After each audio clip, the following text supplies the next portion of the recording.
I used to think the soft footsteps in my house at night were just my mom checking in. That was before I found out she wasn't the only one walking the halls. It started around the time I was 14.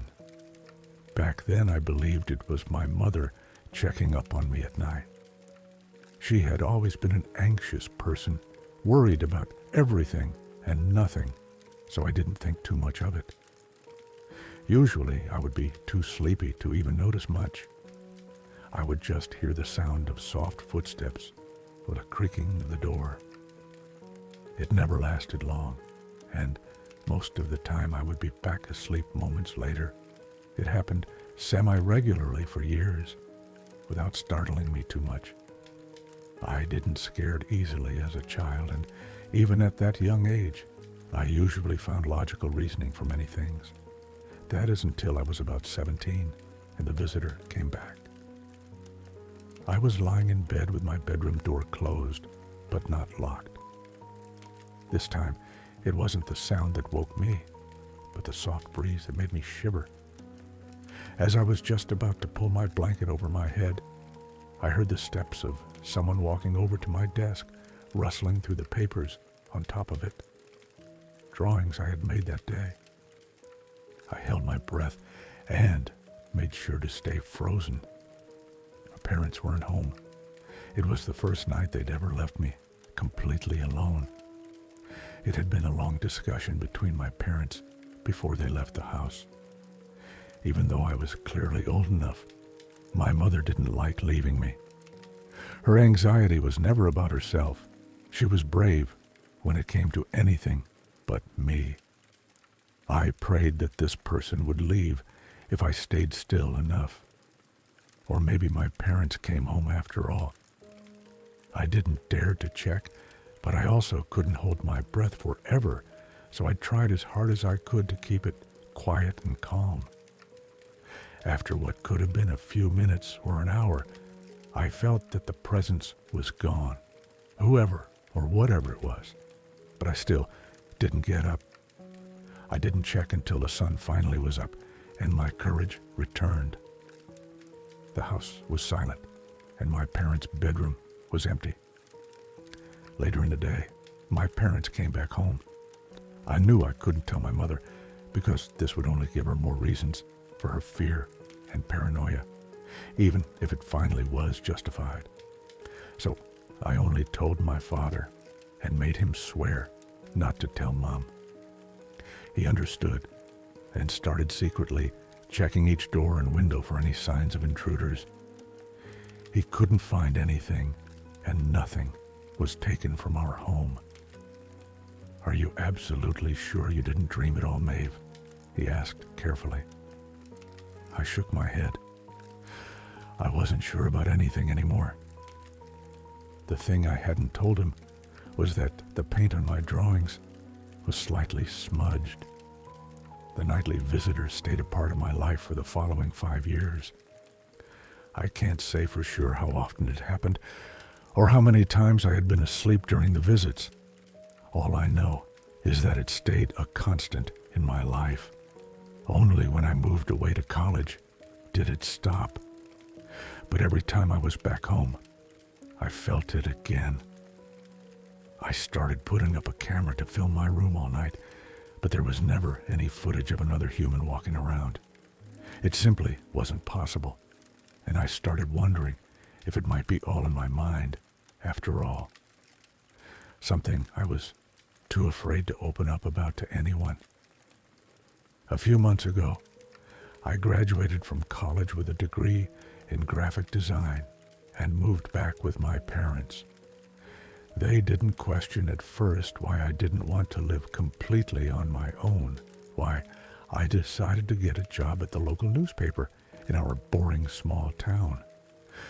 I only told them that I wanted to do some simple work for a year to get some experience before I started looking for something real.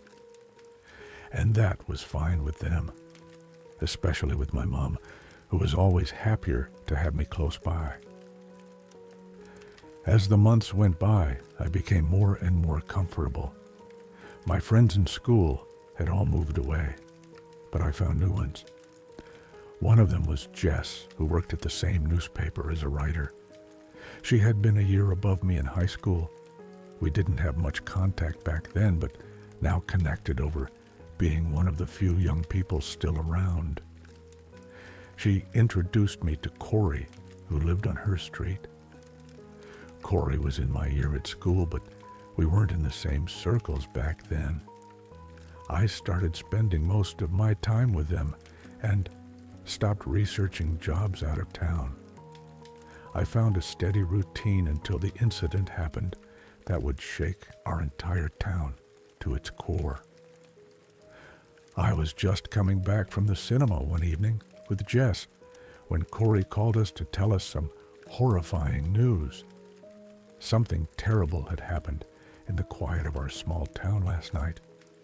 The body of a young man had been found in front of the grocery store, and the most gruesome part was that his heart had been ripped out. Corey also told us that something similar had happened 30 years ago in this same town. Back then, 3 people had died, and all their hearts had been ripped out. The town instated a nightly lockdown right away. I loved having you around here with us, but it's time for you to leave, sweetheart. It's time for all of us to leave. Geez, there is a murderer in this town. In movies, all the dumb people always stay around, thinking it won't happen to them.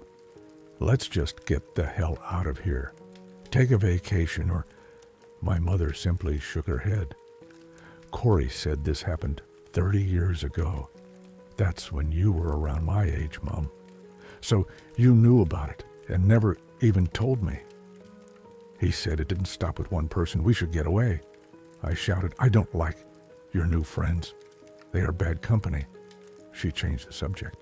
Mom, I demanded. My mother gave me a sad smile. Before I could say anything else, my father appeared behind us and put a hand on my shoulder.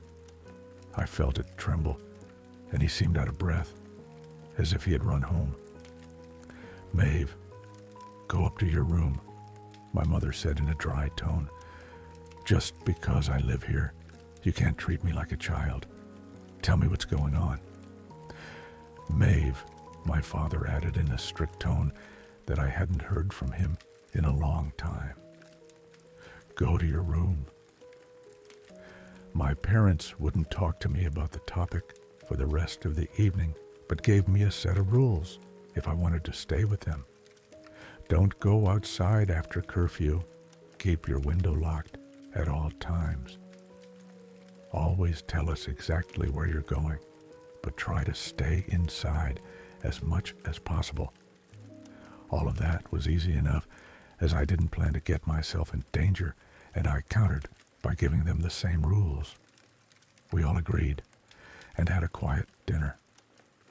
At the end, as I got ready to bring my plate to the kitchen, I only asked one more question. Was the body identified? My father nodded. Rick Matthews. Rick Matthews. I knew Rick. We weren't friends or anything, but we used to go to school together. He'd moved away after school, so he must have been in town visiting his parents or something. It made me feel sick to think about it. He was my age, and someone decided to take his young life in such a gruesome way. I also vaguely remembered that he was friends with Corey. I wasn't sure if they'd stayed in touch, but they used to sit together during lunch. I decided to give Corey a call, but he didn't pick up, so I tried Jess instead. But she wouldn't pick up either. That night, I spent hours just staring at the ceiling, going through everything that had happened that day. My eyes were still open when the door to my room opened. I shifted my gaze over. My eyes were already adjusted to the dark, but I didn't see anyone. My body froze when I heard the footsteps. They came closer and stopped right next to my bed. And then I could swear I felt a damp hand on my cheek. This time, I screamed. My mother immediately appeared at my door with my dad right behind her. She turned on the light and basically jumped toward me, wrapping herself around me. Her breathing was just as fast as mine. What happened? My entire body was trembling. I couldn't get a word out. My dad ran to the window, which was locked. He kept looking outside and then checked every corner of my room. I think it was just a nightmare, my mother whispered, but her heartbeat didn't slow down. Why don't you make her some tea or hot milk? My father let out a deep sigh and left the room. Only then did my mother loosen her grip on me. She cupped my cheeks with her hand and kissed my forehead. It's all okay. Everything is fine, she whispered. But as she pulled her hands away, I noticed the blood on one of them. She wordlessly grabbed a t-shirt I had lying on the ground to clean my check, and then her hand. What is going on? I whispered with a trembling voice. You're protected. That's all that matters. I was too shocked to ask any more questions. For years, the visitor had come to me at night, but this was the first time I had a real sign of them being there. And with the murder happening, it was all too much for my mind, and I couldn't get around the feeling that my mother was hiding something. My mother, who was always afraid, always on edge, didn't say a word about the blood on my cheek. But she'd stayed with me all night, lying next to me and gently stroking my hair until I fell back asleep. I didn't get a chance to confront her about it the next morning before the horrible news reached us. Another young person had been found with a missing heart. The news of where they had been found or when didn't even reach my brain. All I heard was the name before my vision blurred. Jess. I'm so sorry, honey. I know you got very close over the past months.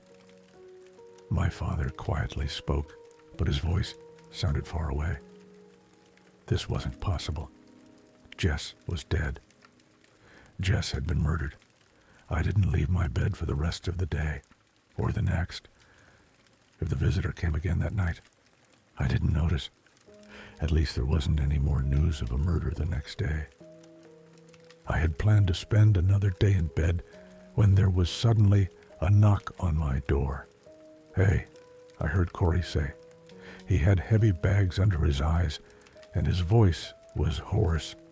Hey, I said back, and we watched each other for a long moment. We hadn't spoken since the news about Jess. Tears started forming in my eyes, and he came over to hug me. We both sat there for a moment, silent. There were no words that could make any of this better. So, he said after a while, you don't have to come along for this, Jess's funeral. He closed his eyes for a moment. Is in a few days. But I wanted to do something before that for her. Something personal. I wiped away my tears and sat up straighter. There's this spot by the lake where we would go and have campfires. I thought we could go there and say a few words. I don't know.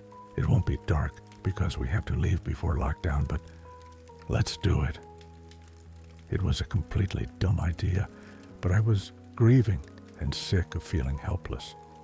Mom wasn't home, but I swore to my dad that I would be back before lockdown. He was reluctant, but I promised to share my location the entire time, and he finally gave in. So Corey and I got in his car and headed for the lake. We made a quick stop at a gas station where I went in to get some drinks while Corey filled up the car. I didn't have the best sense of direction, but the way we were going didn't feel familiar. I felt a knot forming in my stomach when Corey drove a narrow road into the forest and stopped the car next to some big trees. The regular road is blocked. We need to park here and walk the rest, he answered calmly. What? Corey, there's a murderer on the loose. I'm not going through some creepy forest. He lowered his brows. It's not dark yet. I'm sure there are people still walking around with their dogs and stuff. Here, in the middle of nowhere. I tried to grab my phone, but couldn't find it in my bag. Corey looked at me and smiled. Don't worry, Maeve. It ends after 3, and then we don't need to do anything for another 30 years. I had made a massive mistake. Corey, where's my phone? Ditched it at the gas station. You shouldn't have left it in your bag. There's a murderer on the loose after all. I looked around for anything that could work as a weapon. Maybe a drink bottle, but they were on the back seat. My best chance was to try and make a run for it, but he'd locked the doors before I could. Don't worry, I'll open them in just a moment. I just want you to understand that I'm not a monster, Maeve. I don't think you're a monster, I lied, trying to distract him long enough to form a plan. I don't understand this. You couldn't have done this 30 years ago. He grinned. Well, that's because it wasn't me then. This is a family tradition. I never understood why Corey had never left town. His family was insanely well off, and he was smart as hell. He could have gone to one of the best schools in the country. It happened 30 years before that as well, but people like to forget things in the past. He gave me a wolfish grin. Why? Why any of this? Because the hearts feed our lands, give us prosperity, and all that other good stuff. All right, Maeve, are you ready? Because I don't want to make my car dirty. With that, he unlocked the door, and without hesitating, I opened my door and ran. I realized too late that I should have run to the street and not into the forest. I heard the woods crack behind me. He wasn't far away, but he kept more distance than he had to. He was playing with me. I could try to surprise him, tackle him, but he definitely had a weapon. Before I could think of a plan, I stumbled on something and fell to the ground, hitting my knee hard on a stone. I tried to get up but couldn't. Then I saw what I had fallen over, a candle, next to a tree with a name carved in, Maeve. My name was carved into the tree. How was that possible? He couldn't have known that I would end up here. Corey's steps sounded closer now, but I didn't dare look back. He laughed loudly. That is just fantastic. You came right to the dying spot. I slowly turned around and looked into Corey's manic face and saw the dagger in his hand. He stopped right in front of me and lifted the dagger above his head. I closed my eyes, saying a silent prayer. And that's when I heard the dagger slam into flesh, but not into mine. I opened my eyes just in time to see Corey's body thud to the ground, the end of the dagger pointing out of his own chest. I don't know how long I crouched on that forest ground, entirely frozen. Nothing made sense. Nothing.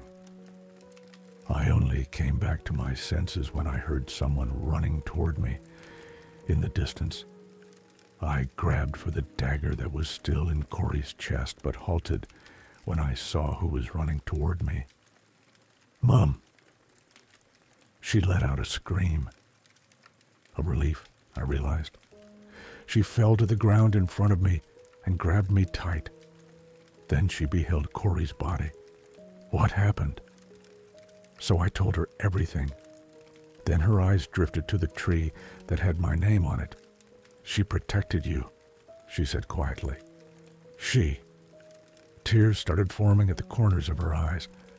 We immediately called the police after your location was disconnected.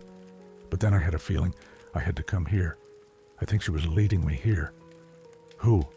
I whispered. My sister. Shortly after, we heard police sirens. I didn't get a chance to ask my mother any questions because We had to deal with everything else first, and there would be a lot more to deal with. A police investigation and a very powerful and rich family of murderers.